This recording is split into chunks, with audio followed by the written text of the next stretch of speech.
오늘도 해바라기 사연방에 와주셔서 감사합니다. 사연 읽기 전에 구독과 좋아요 부탁드립니다.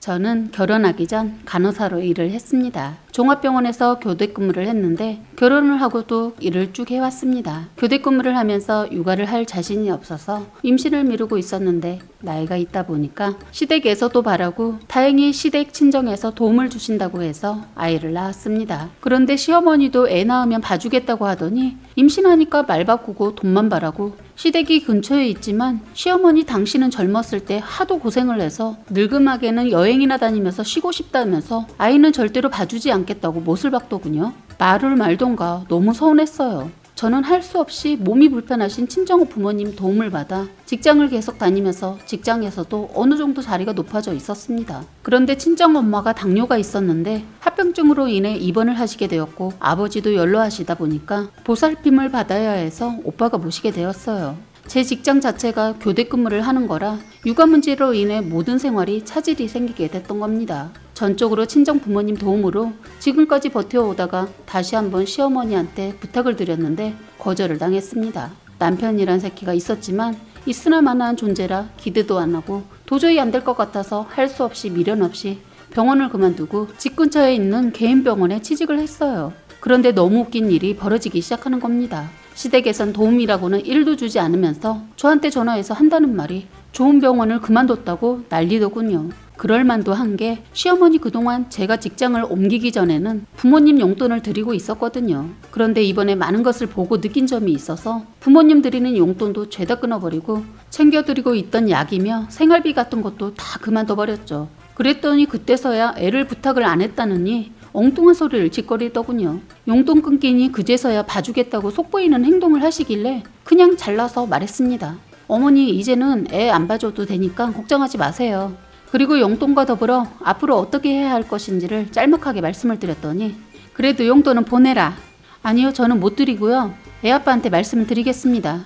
했더니 말도 않고 전화를 끊더군요. 너무 기가 막혔습니다. 시어머니 내 돈 쓰는 건 안 아깝고 당신 아들 거 돈 쓰는 건 벌벌 떠는 시어머니 더 이상 상대하지 않기로 했습니다. 남편이란 놈은 완전 일중독 수준이고 가정에는 관심도 없고 오로지 자기밖에 모르는 사람이라 시댁 일이나 처가 일도 전혀 신경 쓰지 않는 사람입니다. 연애 때는 멋져 보였던 모습이 결혼하고는 단점으로 보인다는 말이 맞더군요. 내가 왜 저런 놈과 살고 있나 싶을 정도였습니다. 진짜로 이 사람이 왜 우리랑 살고 있는지 모르겠더군요. 남편 놈은 육아에는 아예 관심도 없고 집안일 또한 전혀 관심이 없었으니까요. 힘들다고 도와달라고 하면 사람 불러서 청소하라고 하고 아프다고 하면 병원 가라는 소리만 하는 놈입니다. 왜 살고 있는지 저 스스로한테 묻고 싶었어요. 언젠가는 보기 좋게 한 방 날리고 이혼하리라 마음먹고 이를 갈고 있었습니다. 왜냐면 이놈이 갈수록 자꾸 시댁 일도 다 저한테 미루는 겁니다. 거기에다 시어머니의 시집살이까지 보태니까 더 이상 이 결혼의 의미가 사라져 가더군요. 시어머니도 제가 임신했을 때 잘 먹으니까 뭘 그렇게 먹었었냐고 하면서 무안을 준 적이 있었습니다. 그런데 시누이가 임신할 때는 무조건 잘 먹어야 애도 튼튼하지만 나중에 애 낳고 좋은 거라고 하면서 좋은 것은 죄다 챙겨다 먹이더라고요. 시누이 나이 해봤자 33살인데 그러더군요. 저는 그때 남편과 동갑인 저는 36살이었습니다. 제가 오히려 노산이고 힘들었는데 구박을 하셨어요. 언젠가는 직장에서 바쁘게 일을 하고 있는데 시어머니가 전화해서 잘 아는 산부인과하고 소아과를 알아보라고 문자를 보냈더라고요. 저한테 한 거 생각하면 어떠한 것도 신경 써주고 싶지 않았어요. 시누이도 결혼 전 정말 그런 또라이가 없었거든요. 그래도 아이를 생각해서 어렵게 여기저기 알아봐서 병원을 예약해뒀는데 시어머니 그냥 다니던 곳이 더 안전할 것 같다면서 당일날 취소해달라고 하더군요. 그 이후로 병원에 관해 부탁을 해도 전혀 신경 써주지 않았습니다. 이렇게 경우 없는 짓을 둘이서 번갈아가면서 합니다. 뭐라고 따질 수도 있지만 대화 자체가 안 되는 사람들이라 말 섞기가 싫어서 상대를 하지 않기로 했습니다. 정말 이 사람들 뻔뻔하구나 싶은 일이 있었습니다. 시누이가 제가 잘 아는 닭볶음탕을 먹고 싶었나 봐요. 아가씨가 결혼 전에 저희 집에서 몇 번 먹어본 음식인데 임신하니까 그게 땡겼던 모양입니다. 임신하면 그럴 수 있다는 거 누구보다 잘 알지만 그때 아이가 아파서 병원에 입원까지 하게 되어서 병원에 있었는데 시어머니가 전화가 왔더군요. 닭볶음탕 해줄 수 있냐고 묻는 것도 아니고 해서 가져오라는 전화였습니다. 기가 막혔습니다. 내 새끼가 아파서 병실에 누워있는 거 알면서 그걸 해오라는 시어머니나 그걸 먹고 싶으니까 대신 전화해달라고 부탁한 시누이나 생각 자체를 안 하고 사는 사람이구나 싶었습니다. 자기 손자가 아파서 열이 오르락내락 하는데 자기 딸만 챙기는 시어머니랑 시누이 쌍으로 재수가 없었습니다. 그 화는 남편 놈한테 가서 뭐라고 했더니 자기가 애 보고 있을 테니 만들어주고 오라고 하더군요. 이놈도 똑같은 인간이었습니다. 전화해서 먹고 싶으면 사다 먹으라고 했습니다. 그런 일이 있고 서로 거의 안 보고 지냈습니다. 시누이 애 낳고서야 얼굴 봤나 봅니다. 그런데 시어머니 저희 애 봐달라고 할 땐 벌벌 떨더니 세상에 자기 딸 애는 봐준다고 했다는 겁니다. 시어머니 한다는 소리가 시누이가 늦은 나이에 결혼해서 아이를 낳았는데 나이가 있어서 또 임신 계획을 세워서 바로 가졌다고 하더군요. 더 늦어지면 혹시나 임신 가능성이 희박해질까봐 서둘렀더나 뭐라나 시어머니는 저한테 미안한 기색 하나도 안 하고 오히려 당당하게 내가 내 딸 애 봐준다는데 네가 뭔 상관이냐 하더군요.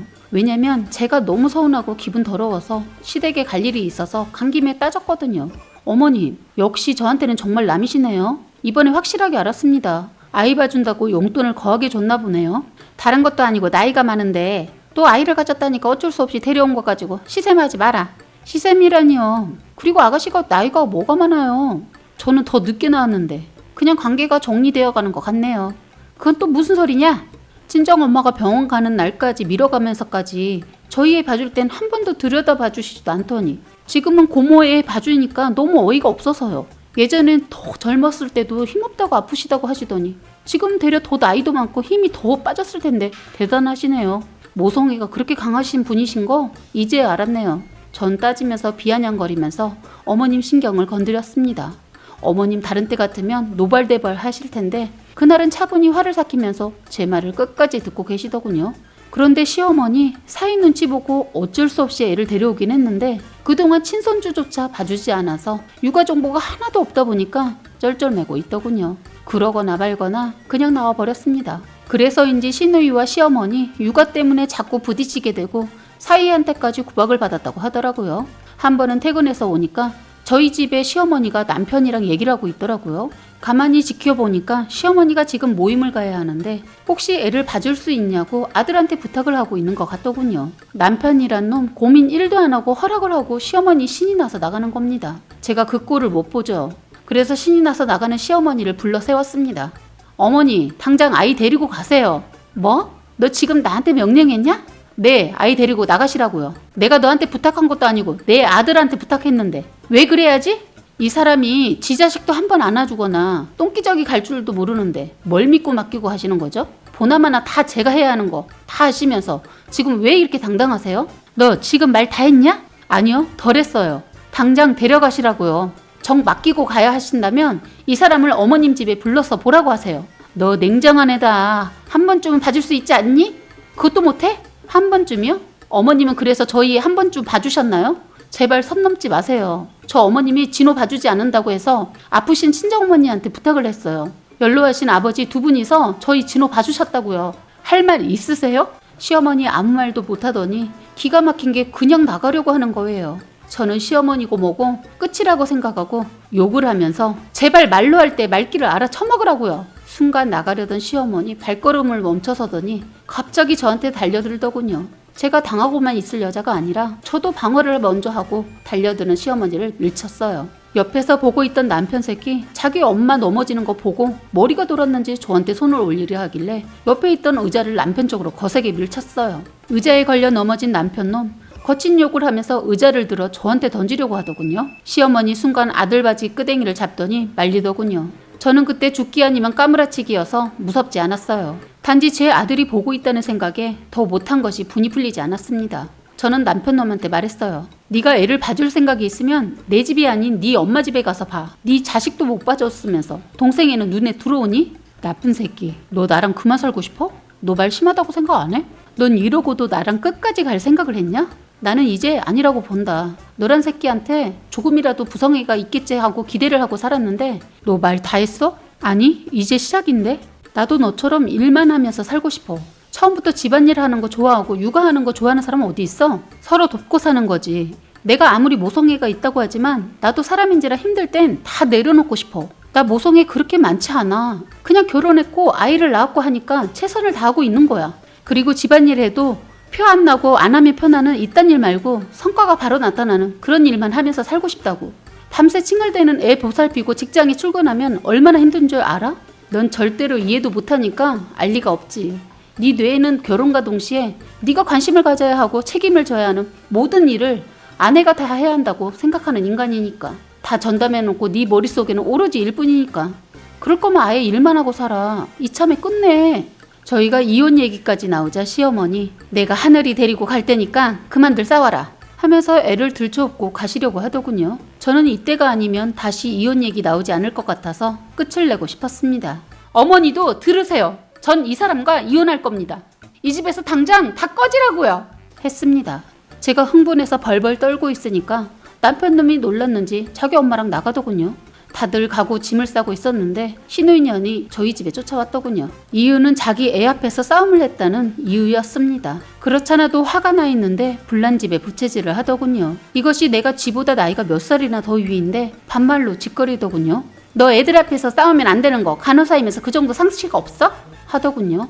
너 지금 생각하고 말하는 거 맞지? 넌 상식이 있어서 오빠 부인한테 지금 반말 짓거리면서 따지러 왔냐? 너나 똑바로 하고 남을 지적해. 바보 멍충아. 그나마 있는 집에 시집갔으니까 이젠 돈 좀 들여서 공부 좀 해. 그 돌대가리로 후회할 생각하지 말고 당장 나가라. 네가 임신했다고 안 봐줘. 이 상황에서 나 건드려봤자 네가 더 다쳐. 그냥 오늘 한번 해볼래? 하면서 성질을 건드려봤더니 갑자기 제가 살아생전 들어본 적이 없는 육두문자를 리얼하게 날리더군요. 그런데 하필 아가씨를 조신하디 조신한 줄 알았던 고모부님이 그 모습을 보고 있었더라고요. 고모부님은 열려있던 현관으로 들어와 있었던 거고 우리는 싸우느라 정신이 없어서 서로 들어온지도 몰랐던 거예요. 자기 내가 아까부터 보고 있었는데 새언니한테 지금 무슨 경우 없는 말이야? 내가 알고 있던 김혜리가 맞아? 참 황당하다. 당장 사과해. 자기는 알지도 못하면서 왜 그래? 내가 온지도 모르고 다투고 있는 거 다 봤고 두 사람 대화 내용 듣고 말하는 거잖아. 자기는 어떻게 나한테만 그래? 내가 잘못한 거 아니라고. 사과 못하겠단 말이야? 알았어. 그러고는 저에게 아주버님 이 사람이 경우 없이 말한 거 제가 대신 사과할게요. 정말 죄송합니다. 라고선 김혜리 너한테 정말 실망이다. 나 먼저 간다. 라고 하면서 화를 내면서 현관문을 열고 나갔습니다. 신우이는 남편이 그렇게 말한 게 너무 충격적이었는지 아무 말 안 하고 1분을 멍하니 울고 있더라고요. 그리고는 정신을 차리더니 허겁지겁 울면서 바로 쫓아가려고 하는데 저는 나가려는 신우이에게 아가씨 그동안 남편한테 착한 척은 혼자 다 하고 산 거야? 라고 말했네요. 드디어 오늘 아수락백작 같은 간악하고 교활한 신우이가 가면을 벗은 모습을 그날 본 거죠. 신우는 고모부님 뒤를 쫓아가다 계단에서 헛디덕 넘어져 그만 아이도 유산하고 말았어요. 그건 제가 원했던 결말이 아니어서 안타까웠네요. 어쨌든 그 이후로 남편놈도 정리하고 애는 제가 키우기로 하고 끝장냈는데 이제서야 가끔 시어머니 애 보고 싶다고 전화해서 자꾸 보여달라고 하네요. 냉정하게 거절했습니다. 정말 임신했던 신우이에게 제가 너무했던 분들도 계시겠지만 저는 그때로 다시 돌아간다고 해도 똑같이 했을 것 같네요. 두 번 다시 생각하고 싶지 않고 깨끗이 지워버리고 싶었던 과거이고 마음에 응어리져 있었는데 이렇게 사연을 보내니 마음이 조금은 후련한 것 같습니다. 사연은 여기까지였고요. 구독과 좋아요, 알림 설정 부탁드리겠습니다.